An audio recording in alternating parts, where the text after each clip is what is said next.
نبی پاک صلی اللہ تعالی علیہ وسلم نے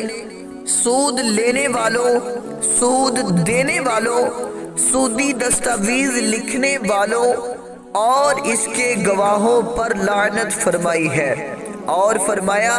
کہ وہ سب گناہ میں برابر کے شریک ہیں۔ ایک اور حدیث میں نبی پاک صلی اللہ علیہ وسلم نے فرمایا کہ سود کا 1 درہم جسے آدمی جان بوجھ کر کھائے تو اس کا گناہ 36 بار زنا کرنے سے زیادہ ہے۔ حضرت ابو ہریرہ رضی اللہ تعالی عنہ نے فرمایا کہ نبی پاک صلی اللہ علیہ وسلم نے فرمایا کہ سود کا گناہ ایسے 70 گناہوں کے برابر ہے جن میں سے سب سے کم درجے کا گناہ یہ ہے کہ مرد اپنی ماں سے زنا کرے۔ حضرت انس بن مالک رضی اللہ تعالی عنہ نے کہا نبی پاک صلی اللہ علیہ وسلم نے فرمایا کہ جو شخص کسی کو قرض دے اور پھر قرض لینے والا اس کے پاس کوئی ہدیہ اور تحفہ بھیجے یا سواری کے لیے کوئی جانور پیش کرے تو اس سواری پر سوار نہ ہو اور اس کا ہدیہ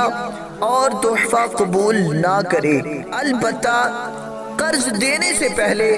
آپس میں اس قسم کا معاملہ ہوتا رہا ہو تو کوئی حرج نہیں۔ بینک خواہ انڈیا یعنی غیر مسلم حکومت کا ہو یا کسی کافر حربی کا، اس کا نفع شرعاً سود نہیں۔ اسی طرح انڈیا گورنمنٹ یا کافر حربی یعنی غیر مسلمان کے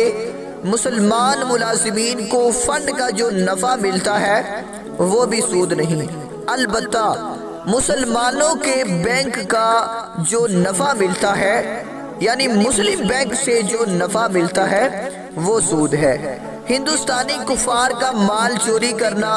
ڈاکہ ڈالنا، مکاری اور فریب سے حاصل کرنا جائز نہیں۔ انڈیا گورنمنٹ کی طرف سے جگہ جگہ جو بلاک قائم ہے وہاں سے روپیہ وغیرہ زائد رقم کی شرط پر بلا ضرورت لانا اور انہیں نفع دینا منع ہے۔